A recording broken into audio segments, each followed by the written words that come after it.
The next section we're going to bring in is the first downstream valley section. So we're going to go ahead and go over to our DGN file with our survey data in it. Again, our survey data, here's the stream bed, here's the upper valley, the two typical channel sections, and here's our first downstream valley section that the surveyors shot in. And so to bring this in, we're going to go ahead and look at the data, see how they surveyed it incorrectly. First point is 1606, then it goes down 1605, and then 1604. So when we bring this data in, it's going to come in basically from the right and then go to the left, which is backwards. But that's not a big deal.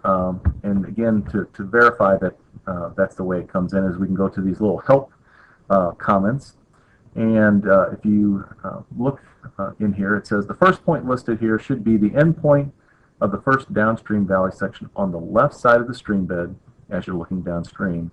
The points need to be listed below from left to right along the first downstream valley section. So our surveyor entered it in backwards or shot it in backwards, but that's not a big deal because we have this invert downstream valley contents.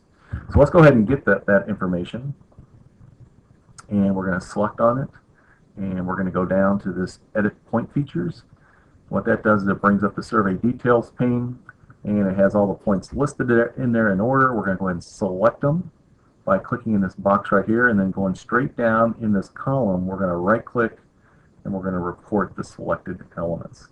Then we're going to go to this table here. We're going to select a different report, puts it in the format that we like, northern easting elevation, also gives you the point name.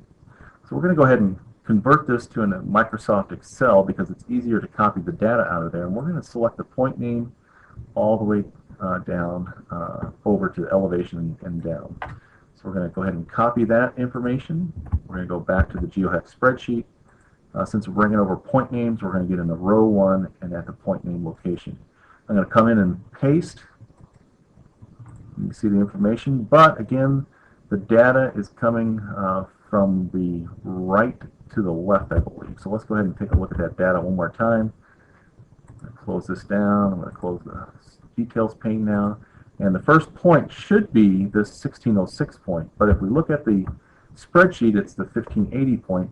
Not a big deal. All we have to do is hit invert downstream valley section contents. And there's our 1606 point. And now we can go ahead and visualize the downstream valley profile, and that is correct the way it looks there. So we're going to go ahead and return back to the main page. Now we're going to get that station value in there. So I'm going to go back to our DGN file. And the station that we're looking for is the station of the stream bed at the intersection of that first downstream valley section. So here's the stream bed here. I'm going to go ahead and toggle on my Civil AccuDraw.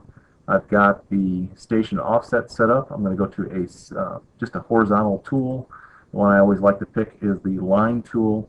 You can see that I have station information and offset information on my cursor. I'm going to make sure that it's pointing to the stream bed by hitting the O button, and then we're selecting the survey center line.